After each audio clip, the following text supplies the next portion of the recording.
So you're giving me a warm-up. Or hiring is a multi-layered process. Make it remote, and you have for yourself a new landscape with unexplored opportunities. With organizations and leaders adapting to a more agile workplace, restructuring the workforce, and tapping into new employment models, some basics must be accounted for. A very good morning to everyone joining us today. Welcome to the Remote Hiring Week 2020, a week full of learnings, best practices, and interactions on how the various elements of remote hiring are shaping the future of the talent landscape.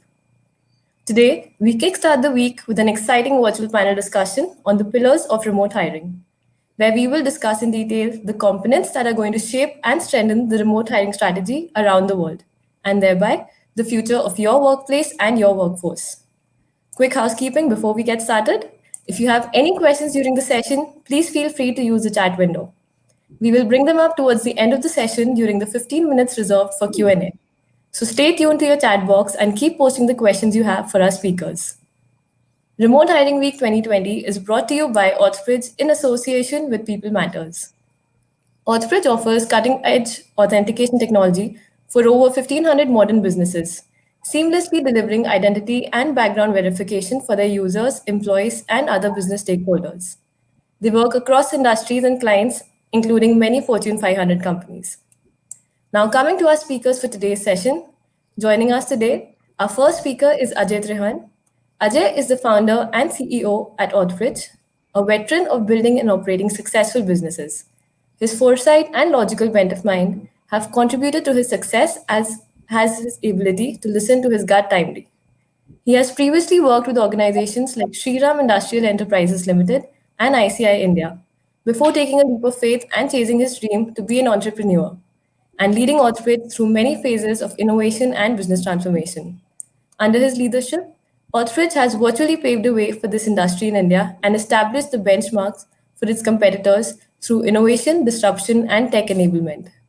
AuthBridge's business model and processes and how it changed the architecture of background verification in India are taught as case studies in top-notch institutes like Cornell University, ISP, and IIMA. Welcome, Ajay. It's great to have you on board with us. Thank you very much, Shruti. Bhavna, hi. Hi. Moving on to our next panel speaker for the day, it's my privilege to welcome none other than Mr. Vardarajan Srinivasan. Mr. Hi. Raja, Mr. Raja is a global HR leader, strategy and talent leader, and a leadership coach.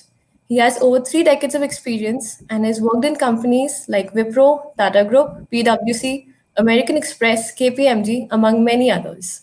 He's passionately involved in creating a holistic thought leadership revolution in the industry by enabling the HR discipline to move beyond being a business accessory to becoming the business accelerator. Thank you and welcome to the session, Mr. Raja. Thank you. We're excited and are looking forward to hearing and gaining insights from you. We're also very excited to welcome our next guest speaker here, Madhvi Lal. Madhvi is the Managing Director, Head HR India at Deutsche Bank. With over 30 years of work experience and having worked in companies like Accenture, Standard Chartered, ABN AMRO Bank, and Colgate Palmolive, Madhvi has promoted and implemented human resource values and programs across various functions. Being curious and open to change, and her ability to connect with people and build a sense of bonding has enabled her in delivering desired results. Welcome on board, Madhvi. Thanks, Bhavna. And now for our final speaker for today, we have with us Jay Balan. Jay is a seasoned HR professional with experience spanning over 2 decades in business partnering, HR strategy, recruitment and selection, rewards management, and performance and talent management. He's currently the head HR at Bharti AXA Life Insurance and is part of the organization's leadership team and is in charge of the overall HR function. It's great to have you on board with us, Jay. Welcome to the session. Thank you, Bhavna. Good morning, everyone. Good Great. morning. Hi. So before we begin with our discussion on this much awaited topic, we just want to conduct a quick poll round with all of our attendees today. It's always great to open a channel of communication with all of you and get your opinion. So I'm going to request everyone to please open the website www.menti.com, MENTI, and use the code 713121 to participate in the poll question. You can see the code and the site on the chat window as well, but I'm going to repeat that, MENTI, menti.com, and the code is 713121. The question for you today is, do you think your remote hiring strategy is ready and well equipped to tackle the demands of the post-pandemic workplace? Great. We have a lot of responses. Ajay, Raja, Jay, Madhvi, would you want to share your perspective on the responses and the trends? It's very heartening to note that a lot of people are sort of, have said a yes. Oh, now it's the getting there is getting, that's what I would have thought, because I think as we sort of go through this, we've been learning over the last 8 or 9 months. So, yeah, getting there would have been my answer too. But I'm so happy to see that a lot of yeses there. I think it's very, I would say that it's very authentic to the extent that I would also go with Madhavi. Many of the organizations are experimenting and experiencing remote hiring strategy. And whether I can call the companies I mentor, they're well equipped, I would say they're getting there. And very few companies have already done that, because these are the companies who are into remote hiring even before the pandemic, and those are the companies who may be doing well at this point of time. Yeah, I think as the poll's moving, we can see more people are still in the getting there category, which is great. So I think there are people experimenting, organizations experimenting out there. It's interesting, I think. I think what has changed is possibly if you would have replaced the word remote with digital, maybe there would have been more organizations which would have said yes. But under the pandemic, remote is, I think, a more relevant word, and that's where I go with what my previous speakers have mentioned.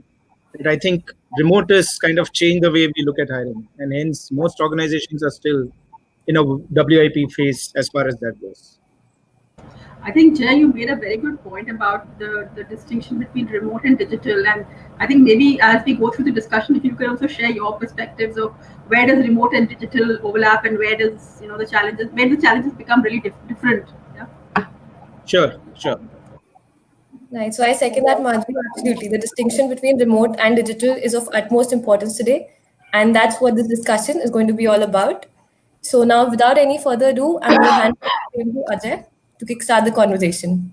Over to you, Ajay. Thanks a lot, Bhavna, for the introductions and the poll. I think it's quite an interesting day, and I can see from the results of the poll that there's a lot for us to kind of learn and understand together. A very good morning to all of you. I don't think any one of us have ever witnessed an event of this magnitude ever in our lives. I mean, a true black swan event, as we call it, the outbreak of COVID-19 pandemic. Despite some of the best BCP teams, none of us were prepared for something like this, and many of us, even now, and as kind of very evident from the poll as well, are still trying to figure out how to react to this in the short to long, medium term. And the only event in my lifetime that I remember comes close to this in terms of impact on the world was the 9/11 attack in the US. I mean, it changed economics, politics, the way we travel, the way we lived for a very, very long time. And even today, I mean, our travel experience is very different compared to what it used to be in the pre-9/11 phase.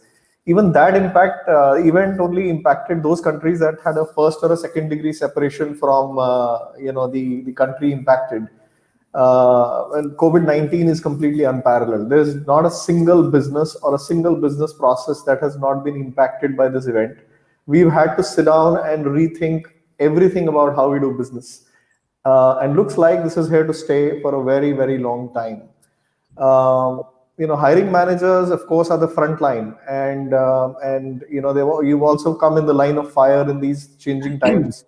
It's been a wake-up call for many organizations, as is also kind of coming out in the polls as well. Managers have been caught staring at some really unprecedented challenges in the hiring world. For example, how do we reach out to our prospective candidates? How do we manage the entire process of hiring remotely? How do we make the process of documentation or hiring or background checks or onboarding, etc., easy and frictionless for all the parties involved? And finally, how do we onboard the new employee and keep the onboarding experience very slick and professional? I remember a very large client of ours who had to open offices just to conduct interviews, and ended up with two of their employees COVID positive within almost a week of their opening office. Result, they had to go back, work from home all over again. Another very large client organization we've been working with for many, many years struggled for a long time to get the onboarding documents and onboarding kits signed by their employees. A very simple process in the normal world. The person joins, they hand over the documents, he signs, and that's it. Now, in a situation where the person is not actually joining physically at a location, how do you get that process done? And when it's gray collar or blue collar, the challenges become even bigger because they don't have access to computers, printers, scanners, and so on and so forth. So very, very interesting challenges this has thrown to all of us. At AuthBridge, as we work with hundreds of employers ranging from small and medium enterprises to large corporations, we've been told of these issues again and again, and that prompted us to kind of put this forum together or the event together along with People Matters and bring some best practices to all of you. Shruti, can I request you to play the small video we put together for the morning today, and then I'll take on from there.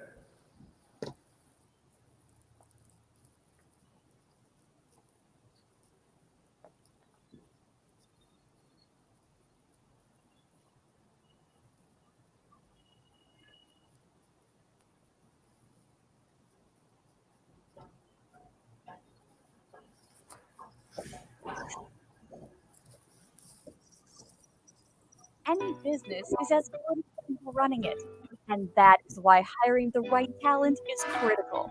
But have you ever wondered if your hiring process is optimized? Are your employee screening and onboarding procedures future ready? With virtual workplaces on the rise, remote hiring is the future.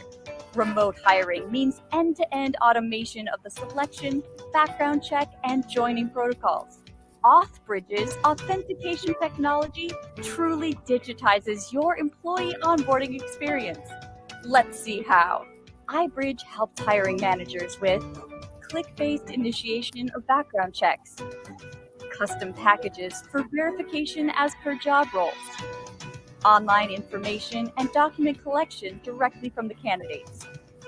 iBridge's backend is technology that automates information extraction, real-time verifications against the largest databases, operational alerts, and notifications, thus reducing manual intervention and keeping everything under your control via a dashboard. For candidate experience, Instaforms bring intelligent data structuring. With single-time document collection, it repurposes candidates' information to autofill all the forms at the paperless, and thus truly remote is digital document management and electronic signatures with SignDrive.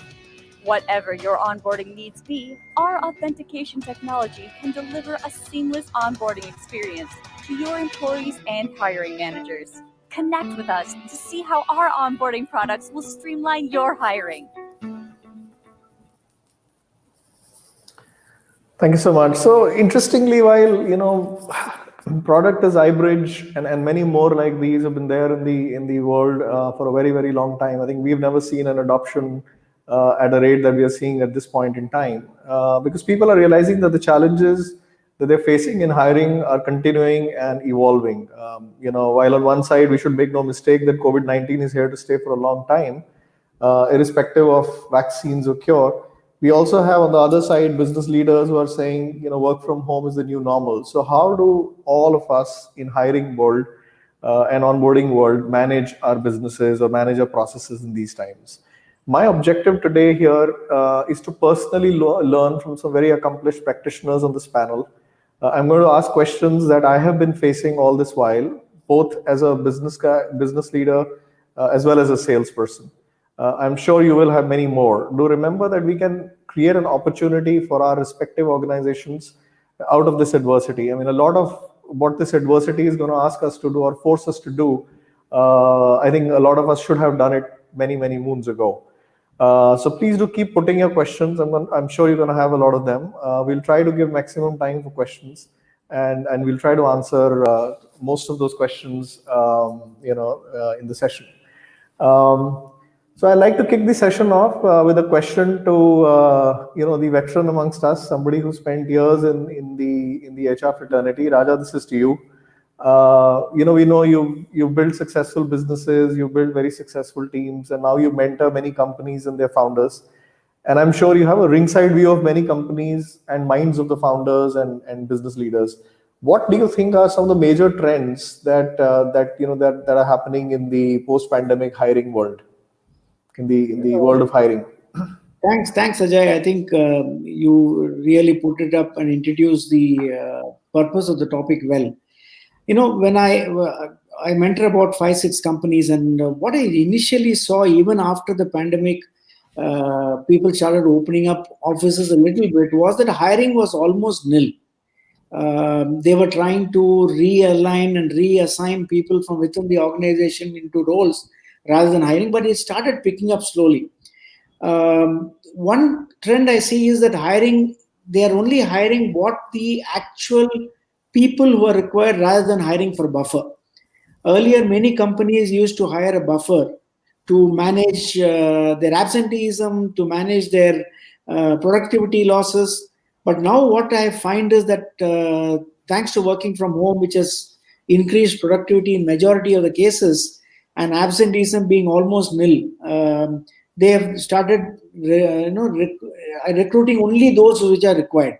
One more thing I found is that even the traditional companies' adoption of digital tools have become really fast. It's as if, I keep jokingly saying that I never knew that the word phrase necessity is the mother of invention will ever happen. Mishmash up of various systems, putting things together and trying to create a homegrown system, or going to the market and getting an app. Recruitment 4.0, as I call it, is being led by technology and automation. Some of the things which people are using is artificial intelligence. I tend to call it augmented intelligence, machine learning, and robotic process automation. These are some of the tools and techniques that use.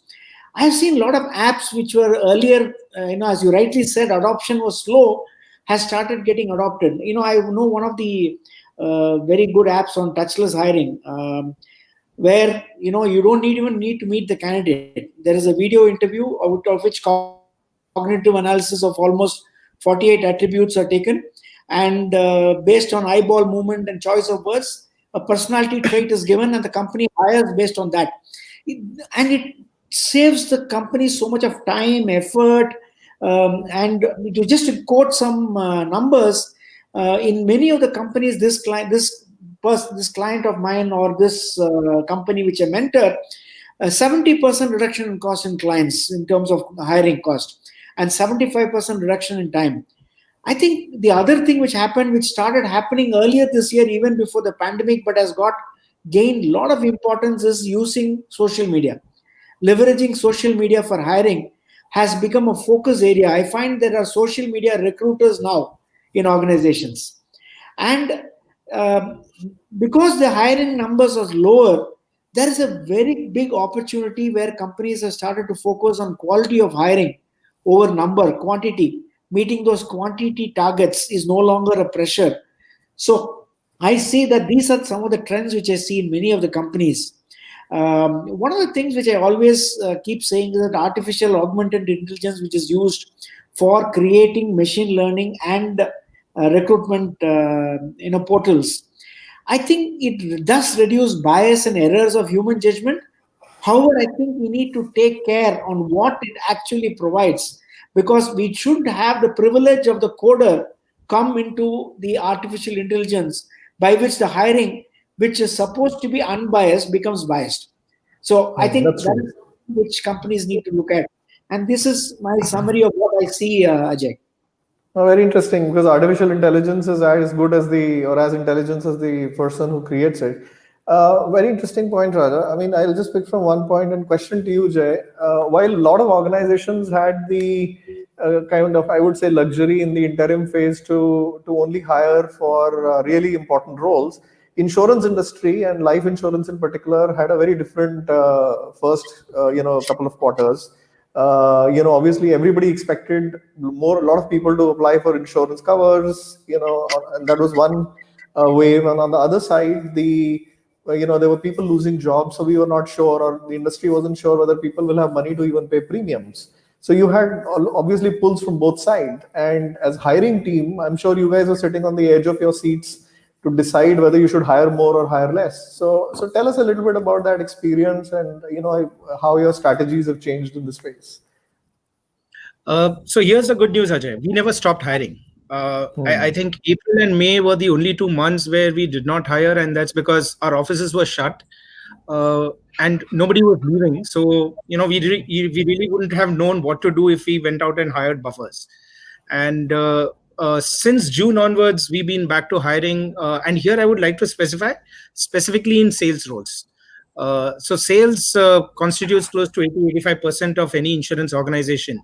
So to that extent, I would say we've hired a couple of at least 1,000 in the last 6 months, frontline roles. Wow. Now, what has been interesting is by the nature of the product that we sell, which traditionally in India has been a high touch, high engagement model. There is an expectation, and here I'll come specifically to recruitment, that the candidate who's coming in for an interview should also be willing to walk into an office for an interview. So I had this interesting conundrum where, on one hand, I'm encouraging employees to maintain social distancing, work from home. But the moment they would start hiring, branch managers would start hiring for their teams, they would go into our office and they would insist that the candidate has to walk into the office on the pretext that if he can't come into office for an interview, how is he going to go meet a client to sell a product? Now, this was the interesting piece where I would turn around and ask him, how many of your customers are actually willing to meet you? Even if you were to buy a product, even if they were showing interest. And that's when, kind of reality struck a lot of them that things have changed forever. We are not going to keep selling the same way. And again, if you look at, the highly competitive insurance industry, which has about 20 odd players, there were certain organizations which had moved far ahead on the, digital journey and were selling close to 60-70% of their products through online forums, through digital models. But the large ones still sold insurance through an agent or through a banking network, partners like Madhavi's organization. Now the question here is, how do you continue this balance and ensure that there are people on the ground to meet these needs? And this is where I think hiring has been on in full swing. But at the same time, we realize that our customers are changing. They're not very comfortable meeting in their homes, for sure. So earlier, a lot of insurance was sold over weekends, when a customer would really have time to sit, breathe, think through, and we would have our agents and sellers going over to their homes. Suddenly, we are seeing a lot of resistance to meeting in homes because they have parents at home, they have kids at home, and the standard response is bahar milte hai. Now this milna keeps getting delayed and staggered because suddenly a lot of cases emerge in one location and they are very hesitant to meet. So this is a very interesting learn, adapt, act kind of phase that we are going through. Very, very interesting. In fact, a lot of sales organizations, even the business to business sales organizations, are now saying that the older skills of rapport building, which were very important when you as a sales guy, are not important. I mean, can you present your product in the first 1 minute? So a lot is changing. Madhavi, it would be very interesting to know from you, how's the organization kind of adapted to remote hiring, in this scenario, and what are the challenges that you guys faced and how you coped up to it? We'd really love to understand that.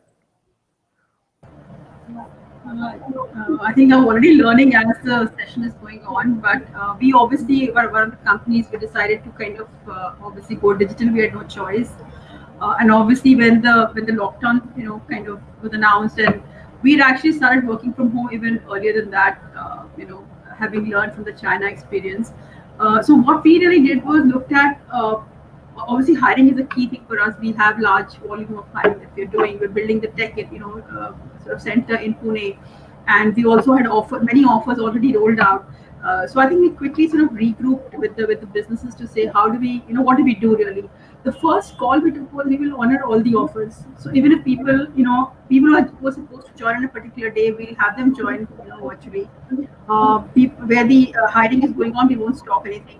But obviously, we have to look at all the challenges, and I mean, there are many challenges, especially for an organization like ours, which was largely, obviously, physical interviews were really important. People had to come in and, be interviewed in the office. So I would say that if I look at over the last 9 months, challenges have been really around access and connectivity. So it's been just to have a stable internet platform and proper IT infrastructure to be able to interview somebody face to face. Uh, it is a challenge really. Like we are in this conversation today, we can't see the audience. So those are the challenges. The recruiter sometimes not able to see the candidate, and so what do you do that? What do you do about that? The second challenge was consistency. So when you have a process which is kind of remotely done, if it is not well structured, you can, like Raja said, you can have biases in the interview process because you're not seeing everything about the person. You don't have the physical interview process where you can assess somebody's body language or how they're reacting, etc. So consistency was a big thing for us. Obviously, we're a bank. We look at other risks, so potential frauds, impersonations. When the person is sitting in an interview, is he or she being prompted by somebody else as they're interviewing, right? So how do you handle that? And somebody searching the answers on the internet. So those kind of potential fraud, we said, let's look at how do we, mitigate those risks.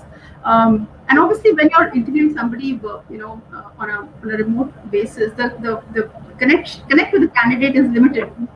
Because we are all social animals. We love to interact. We love to, meet people and then sort of build a relationship. Also assessing on the values and culture, that part I think we had to sort of streamline that in terms of guides for all the hiring managers in terms of what to assess, how to ask the question. And I think the biggest challenge from my point of view was there are certain pool of candidates we couldn't reach because they didn't have the connectivity at all. They didn't have smartphones, especially the frontline sales guys. So, we had to figure out a way of telephone interviews, but again, we had to build a lot of guides around that and put some controls around that. So I think over the years, over the months, we have actually put together a kind of a streamlined approach. Still while to go, like I said, getting there really. Also, I think, so these are the technical sides of it. I think also, like Jay said, hiring managers were like, how do you want me to hire somebody I haven't met? So changing that thought processing that this is going to be the case for a while. You will not be able to call them to the office. You are not going to the office because for us only the branch and the trading people actually attending office. So kind of getting them to think differently. I think that was a big shift for us. Very interesting. Raja, to you. I mean, you mentioned some very pertinent points earlier in the discussion around some of the trends that are being observed. How are leaders reacting to some of these things? I mean, I know you mentioned about some technologies, but I have my own experience of how people are adopting digital or how people are adopting to remote. But tell us a little bit more about how people are responding, and then I'll come to Jay and Madhvi for some views there. You'll have a ringside view, so it'll be good to hear from them specifically. Look, one of the things which I find the leaders are also struggling. It's not as if they're so easily adapting because, especially in medium-sized organization, it is a cost which is to be incurred if they have to go digital and introduce automation to the company. But what the HR guys were struggling to implement or struggling to get a okay from the CFO and the CEO is getting, it's lesser difficulty now to get it done because they can quote why it is going to help them in terms of remote hiring. I also find that with the multitude number of products available in the market, leaders are finding it difficult to choose which one to go for. Which is going to be more better for them. And I have seen quite a few mashup of systems happening in organizations because they believe that it has to suit their needs, not necessarily what the app provides. The third thing which I found is that people are less averse to spending now compared to earlier in terms of technology because they believe that there is a cost reduction in terms of hiring costs, in terms of efforts. So to that extent, they wouldn't mind spending a little bit more. So those are some of the things which I'm seeing with the leaders in adopting technology for hiring. This is more true for companies which are almost on a hiring spree, who hire about 100, 200 people a month. They are the ones who are focusing more on this rather than people who are hiring 10 or 20 a month. They still prefer social media hiring, more focus on social media hiring and telephonic interviews rather than use a tool. Interesting. I mean, as practitioners yourselves, Jay and Madhuri, I mean, there's a question I see from the audience as well. There's obviously a need. I mean, business will always say, "Can we build a business case for digital products and buying external solutions that can help you hire remotely, onboard remotely, do background checks digitally, etc." Any thoughts on that? I mean, how to build a business case there?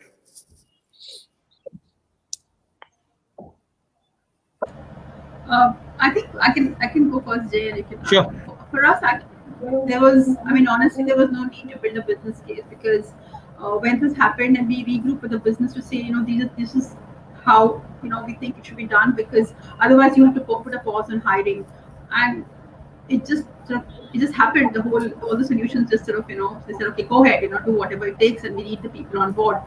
So for us, it wasn't about building a business case and then I mean, I think the business case was kind of intuitive, and they're out there really. Right. Yeah.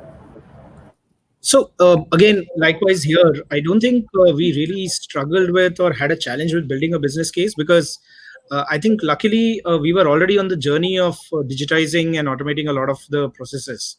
Where we are really struggling with, in some instances, and again, these are leadership behaviors and habits that we are trying to break into. I spoke a bit about the frontline sales hiring earlier. The change that we are seeing on the other side, which is in non-sales hiring in typical corporate roles, is that suddenly the opportunity and the thought always of being an equal opportunity employer and allowing people from diverse backgrounds to come together and work with us has taken a new meaning altogether. Because suddenly, with offices not looking like going back to full capacity, at least for the next year, there is more openness, more willingness to hire people who are not in the same location, or maybe who are not willing to move to the same location. So traditionally, because we are headquartered in Bombay, there would be a bit of resistance to hiring people from outside of the city, because one, there is a stark difference in the cost of living, and hence the expectations of the change in compensation, the offer that somebody would have when moving from any other city in India, for that matter, to Bombay would be significantly high. Now that discussion doesn't even exist. We are saying you're based in Delhi, work out of Delhi. You're based in Hyderabad. I'm more than happy to accommodate this. So now these discussions are opening up. Again, I would say it's a 50-50, or for that matter, even a 30-40 between 30-70 between those who are willing and those who are not, because there is still some hope. And this goes back to the discussion that we were having before the session started. Some people are optimistic that come March, offices will fill up. Some people are saying come June. So people are actually holding back remote hiring under the assumption that when we open the office, are you sure that this gentleman or this lady will move to Bombay? And I'm like, I mean, on what optimism or what confidence are you even asking me that question? Right. No, very interesting. Ajay, if I may add, Yeah. if I may add, I mean, because you asked the question on the business case. If somebody in the audience were to develop a business case, I would say obviously there is a whole bit around what is a lost opportunity if you're not hiring, or if you're pausing the hiring, or if you're continuing to wait for everything to open up. So I think from a business point of view, what's the loss of business? I think from a brand value, what is the loss of the brand of pausing hiring? I think those are things that you would put up in the business case really. So you have the cost and you have the opportunity loss, and then take a call really. Right. And I think the point that Jay also mentioned was very, very powerful, because earlier we would restrict ourselves to hiring people from geographies where we had our offices, and that doesn't apply anymore. I mean, especially for non-manufacturing setups, it just doesn't apply. I mean, you could hire from a low-cost city and let the person operate from home and still be as productive, or probably more, because he'll be more comfortable sitting next to being there with his family. So very, very strong. I think that's also a very important kind of element to the business case, of remote hiring.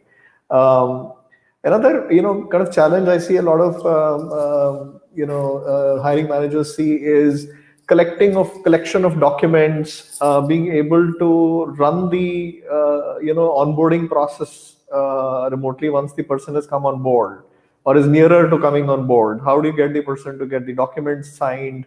How do you get him to sign all the compliance forms, etc., etc.? So, any experiences there from any one of you, would like to share, how you handled it in your respective organizations? Yeah. So I'd like to go first here, Ajay, and it's actually possibly something that we as a fraternity should put forward to the requisite authorities. While most documents have gone digital, I think there are a couple of mandatory forms from a statutory standpoint. The PF form, the gratuity form, where still a physical signature is a necessity. And while there are organizations which are trying to work this around, get someone to sign a signature locally, take a photo of that, scan it and send it across. I think there's no better time than now to look at how the entire process can be digitized.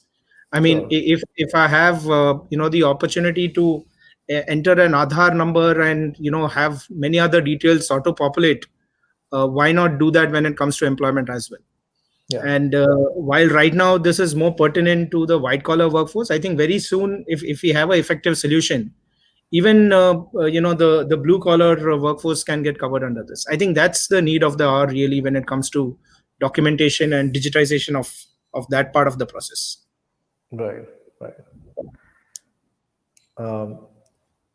Madhvi, I think there's a question for you. Yeah, sorry. Question for you. So go ahead, please. Yeah, go ahead. No, go ahead. No, I was saying on the digital piece, I think I agree with Jay.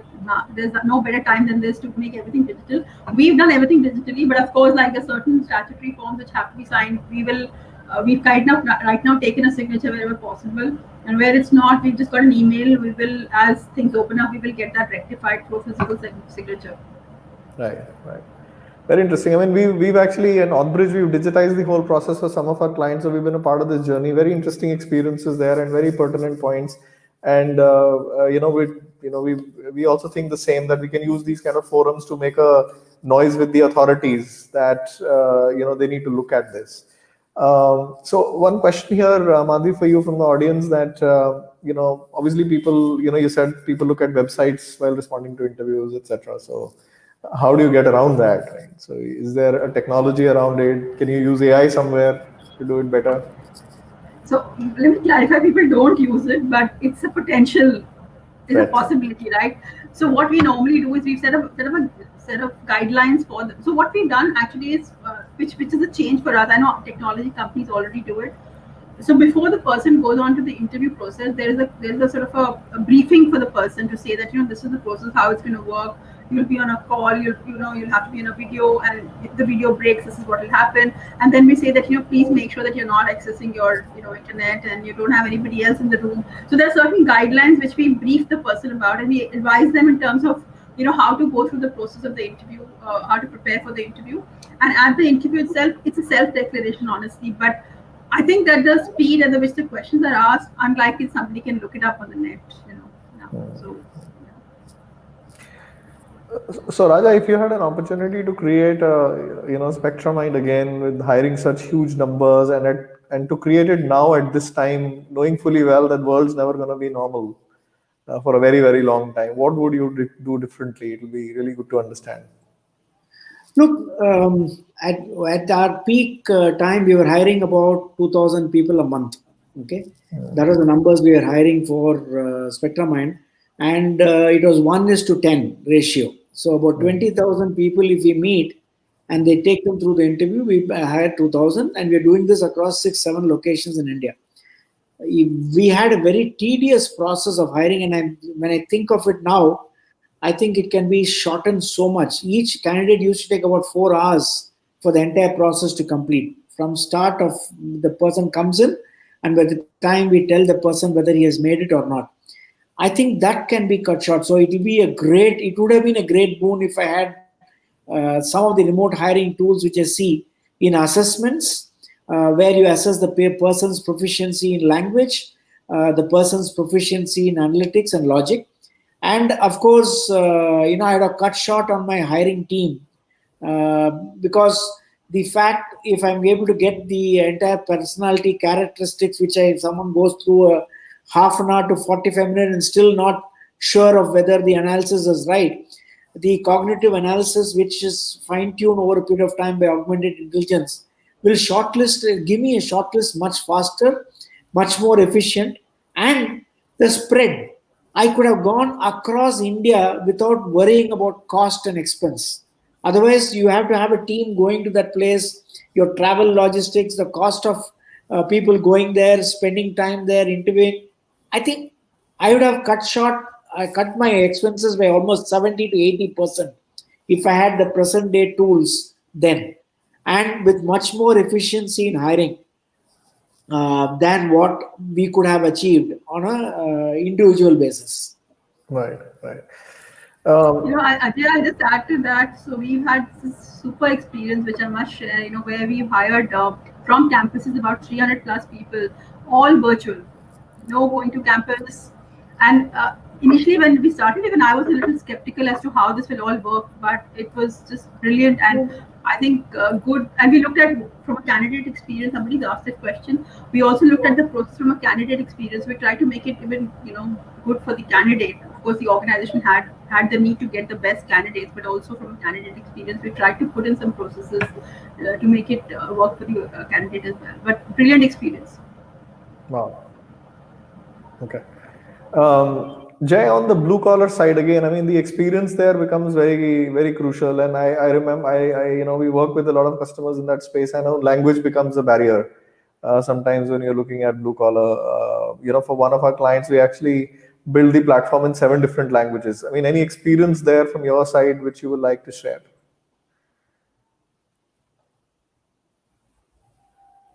So I'm assuming when the question was about blue collar, we are referring to the frontline field force. To be honest, yes, I think frontline hiring is a very localized, a very personal activity. When I'm saying personal, there is a huge element of physical proximity which played a very important role all these years. Now the question is, how do we replace that in the current format? And the question that you brought about about language.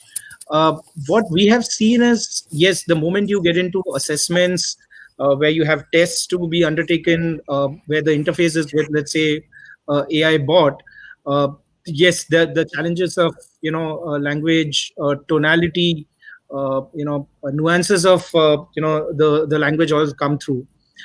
We haven't fortunately faced this because we still have a personal engagement, even though it is through a digital medium or a web-based model, but there is a personal engagement somewhere through the recruitment process. And I think here again, specifically in the Indian context, I'm not sure if that can be replaced or let go of, where a bot or a machine is who is conducting the entire process with the candidate. I think we are some time away from that, but then who knows? I mean, we never knew where we would be today 6 months ago, so you never know where we would be 6 months from now. So things could change, but I think there is still an element of the relationship, the personal interface, which plays a big role, be it whether I'm hiring a CXO or whether I'm hiring a frontline person. Right. Somebody asked a question on how do you build trust, how do you look at employee experience? I don't think that can be replaced anytime in the near future. Right. Jay, I know, I'm just butting in on what you said. Most of these remote hiring tools or the hiring tools which are in the market bring the person to a particular stage, and then there is an interaction with the team inside. Because that, as you rightly said, I believe it can be replaced, but not immediately because of the social acceptance of that in India as yet. For example, you can, negotiation of compensation again happens on a one-to-one basis, especially at the senior level. That cannot be taken away. But I believe that over a period of time, even that will change. And people will start looking at, they won't even know whether it is automation or a guy who's interacting with you or a bot which is interacting with you. I think that's going to be soon, sooner than we expect. Completely agree, Raja. Completely. Yeah, we have a question on technology from somebody saying AI is extensively used in hiring in post-pandemic era. On the technology side, of course, I mean, great experiences. I mean, I have had a little bit of experience using AI across many of our product lines. And I'll just take from what Raja and Jay and Madhu yourself shared, that artificial intelligence is just about as intelligent as the data that has been fed to make it intelligent. I mean, it's like a baby, right? So when it's kind of created, and how parents behave eventually defines the behavior of the child and his values and his virtues. Same is the situation with artificial intelligence. I mean, you have to feed it with high quality data for it to become a high quality product. And yes, there is still a lot of work that needs to be done. I think even because the world wasn't ready for using AI for a lot of these processes, there was not enough training data to be available for engines. So it's still some time away, but some products which are already ready, like the video interviews for products, where you can do a lot of psychometric analysis looking at the videos, etc. There's a lot of evolution there. We know some of the health products which have also been using AI quite effectively, very similar to the way recruitment uses. So a lot changing there as well, but nothing to replace human intervention, particularly the soft touch during hiring, because you're joining an organization and you want to know more about the organization. Soft touch remotely. Yeah, that's true. Ajay, if I may, and I would actually like to take over your hat and put this question back to the three of you. So there's a very interesting question which somebody in the audience has asked. And there used to be a time where talking about a job loss used to be almost like a stigma. You would literally like hide it in the back of your bedroom and not let the world know. And here we are seeing people openly admit on LinkedIn that they have lost a job. So for the three of you, how do you, as recruiters, and we could talk across levels, how do you view this? Is being so vulnerable and honest actually a good thing? Look, Jay, I think the biggest difference between earlier and now is that earlier people used to hide behind saying that company is doing badly, so they have asked me to go, and hide behind that. Now, with the entire world going through the similar circumstances, people are no longer hiding behind that, and they are actually saying that I lost my job due to pandemic, because we all know that many companies are downsized. So to that extent, I would look at it, if I'm a hiring person, I look at it favorably to see that what is the sort of person I get in the market who has the skill sets, and with immediately, I don't need to wait for a notice period. I don't need to wait for something else. And I will also appreciate the candor with which they have come and exposed themselves. This is some sort of exposure and self-exposure to say that I have lost my job. And I think the stigma attached is much lower now, thanks to the pandemic, and which is right across every aspect of life. So I think that extent is much lower. Okay, Raja, while I kind of agree with you partly, but I also think that first of all, it's really sad that this pandemic has made people lose their jobs. It is something that we can't take lightly. I mean, it's just tragic to see people struggling. I had mentioned, I think when we spoke earlier, that I get so many CVs in a day, and I think the fact that somebody's put it up on LinkedIn saying that I've lost my job, I think it's a cry for help. Yeah. And I know there are organizations that are trying to help, get people placed, and I hope that the first quarter next year opens up a lot more possibilities than there are right now. So I don't think it's a stigma attached to it. I think it's a cry for help, and I think you need to respect that.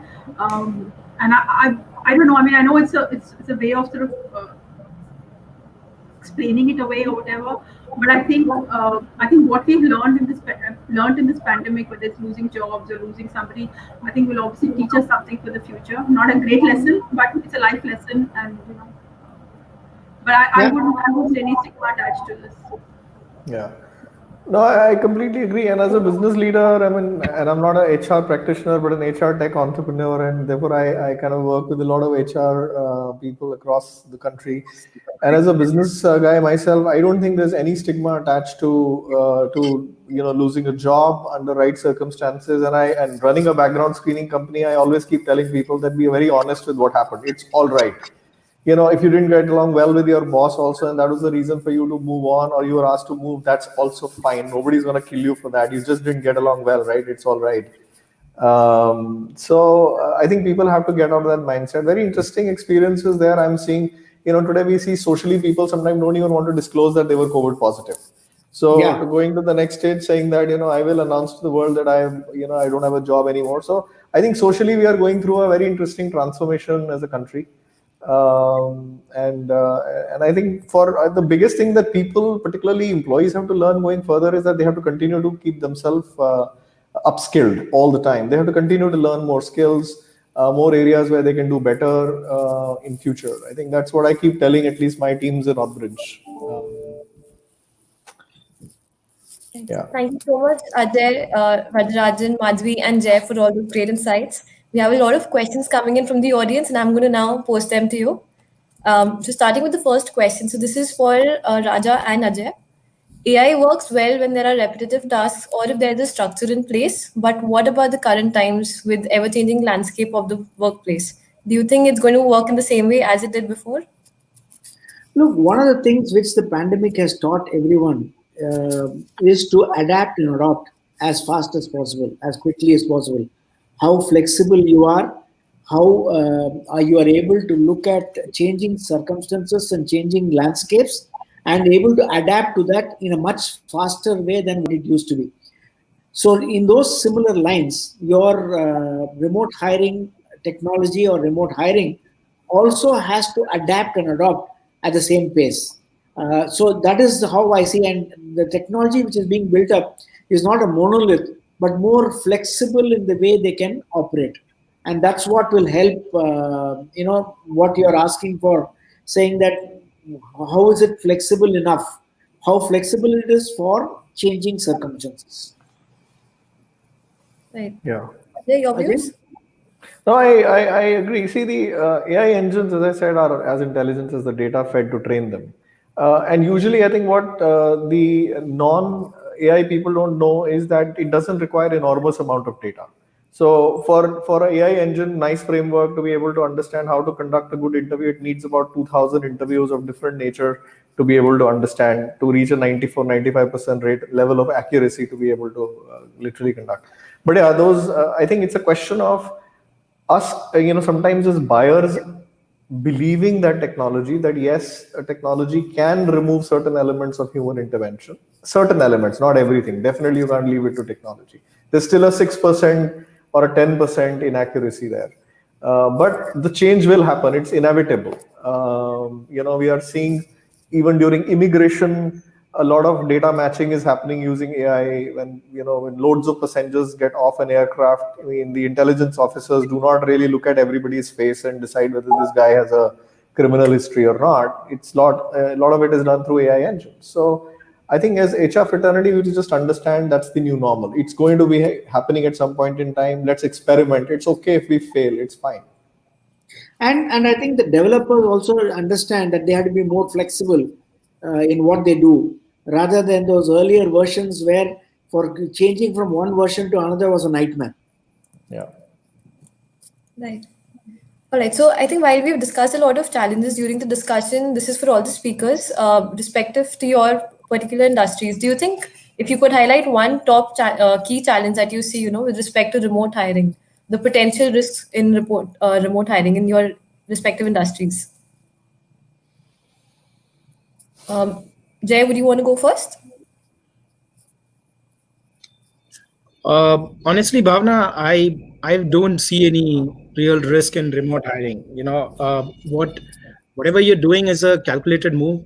In many ways, it's being forced upon you. So you are mindful that, like I said, if I'm hiring somebody in a different location, with the understanding that he or she will continue to operate in that location, I should not then start second guessing and worrying. What if in the future I want that person to move here and he or she doesn't? That's what I signed up for in the first place, right? All the other points on where we use AI and we are using tools, and as Raja mentioned, we are taking the process to a certain stage before we actually engage with the individual. We've been using these tools for a very long time now, and it's not that we started using them suddenly.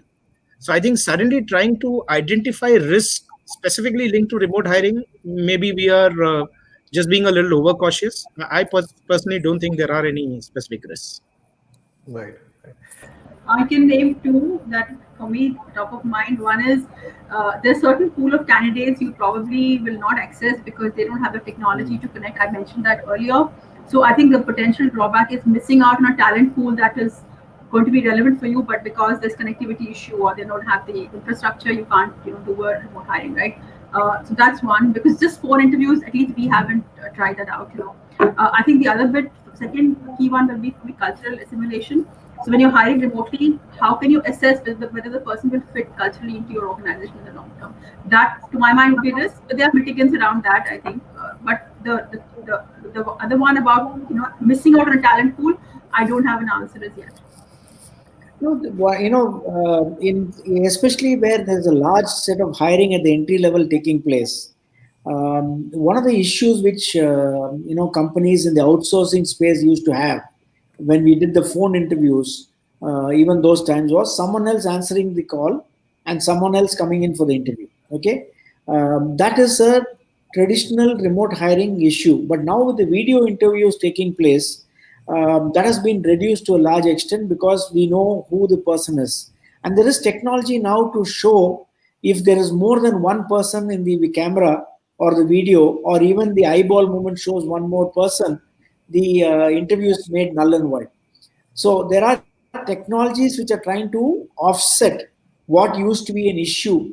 And I agree with Madhvi. Technology connectivity is one of the biggest issues, not necessarily only in hiring, but across every spectrum of life. Take, for example, schools. Lots of people, connectivity issue is a big issue for them. So I think to that extent, losing a talent pool because of connectivity and technology is one of the issues. Sure. Yeah. Yeah, I think it's a matter of paradigm shift. I think the HR fraternity has to just shift its paradigm now to the new normal and say that this is how it's going to be. I think the risks are known, and there are mitigants also that are available. So we just need to plug those mitigants in, and a lot of those mitigants are simple technology pieces which are available literally on pay-as-you-go basis. You don't even have to set up a large enterprise system to mitigate that risk that you see. So the return on investment also from that perspective is very, very quick. Right.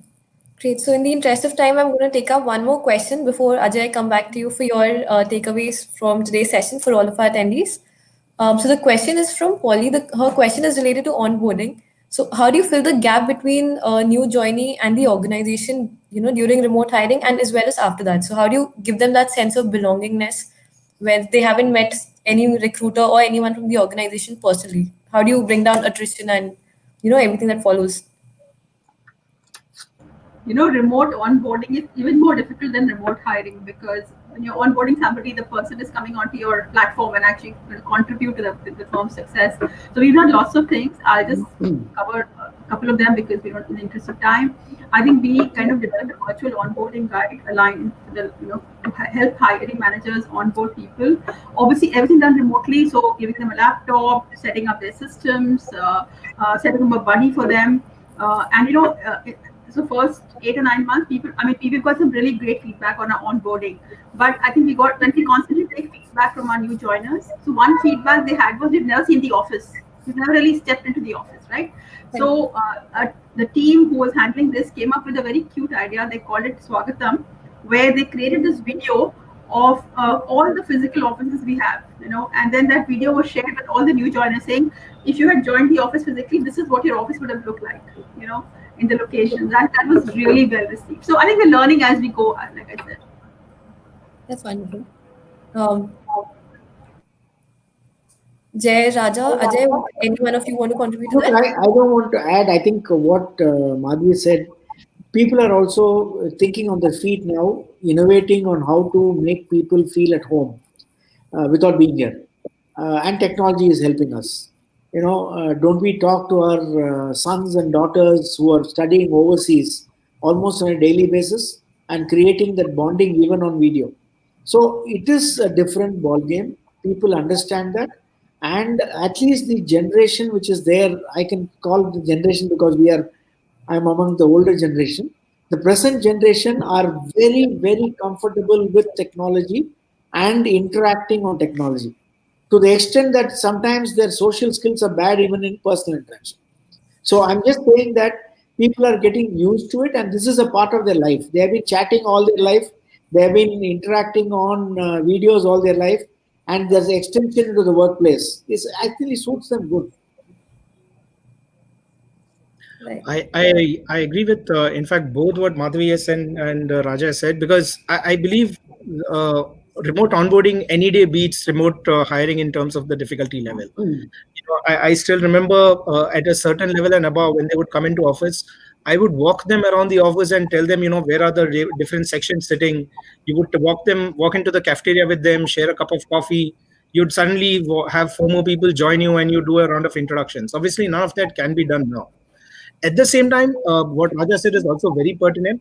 I don't think the new and young workforce, that's the new and young, groups which are entering the workforce, are not really keen on any of this. They are actually happier being stuck behind a phone or a laptop, and some of them actually don't want these physical interactions, being put in the spotlight and being asked to introduce themselves over and over again for a full week. So I think people will find their balance as this pans out. Sure. So, Ajay, just quickly, I'm going to hand over to you with an extension of this question. What was, your biggest takeaway from today's session?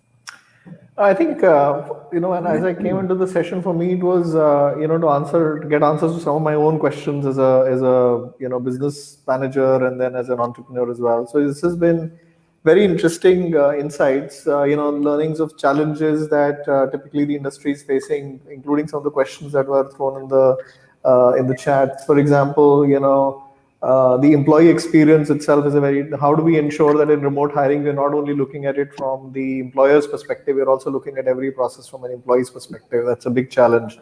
How do we ensure, there's no impersonation and fraud during the hiring process? And how do we ensure that the employee, when he's onboarded culturally, is kind of embedded in the organization the way we were doing that during the earlier times? So these are the kind of challenges that I had, and that's very nicely articulated by a lot of people in the attendees.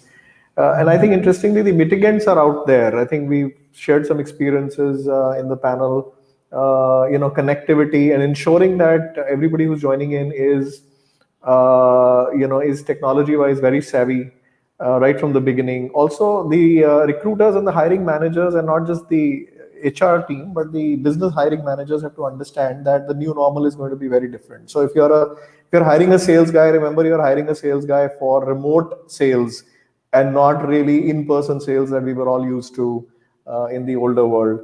And use innovations like remote interviewing, social media hiring, and so on and so forth to kind of eliminate those risks. And there are interesting trends emerging around adoption of technologies. It was very heartening to see in the poll that there are about 38% companies who are ready for remote hiring and onboarding, and there are another 40% who are actually looking at that and already experimenting. So it's very heartening. And therefore, for the remaining who are not, they should really learn, take some learnings from the session and from here, and I'll be very happy if there is anything we can do directly for them to give them more inputs and to crack the virtual onboarding processes. So I think that's what my takeaway is. So it's been a fantastic session. Thank you so much. Thank you so much for that, Ajay. And I think just going back to how we began and kickstarted this discussion on the very aspect of preparing for a remote hiring and remote onboarding future, and not just a digital future, how it's generally pitched to everyone. Great. Yeah. So thank you so much, Ajay. Thank you all our speakers. With this question and answer session, we're going to wrap up today's event. Once again, we thank our partner, AuthBridge, and all of our speakers, Ajay, Jay, Madhvi, and Vardarajan, for the invaluable information that they've shared with us today. For Thank you all so of our much. attendees, Thank you very much. Thank you. Thank you very much. Thank you. Bye-bye. Bye-bye. So just one quick thing. For all our attendees, please do provide your feedback in the survey link provided in the chat section, because your input matters. And before we close for the day, I would like to inform you that we have another exciting webcast session on the 27th of November, this Friday, at 12 p.m., for which your calendars will be blocked today. And we highly recommend you to attend that one, because just to get some concluding insights to strengthen your remote hiring and onboarding strategy. We also have an interactive tweet session planned for you on the 26th of November at 3 p.m. So do log into Twitter and participate in the trending conversation by using the hashtag #RemoteHiringWeek2020. With this, we conclude today's virtual panel session. Once again, thank you all speakers. Thank you attendees for joining us. Have a great day ahead and stay safe. Thank you.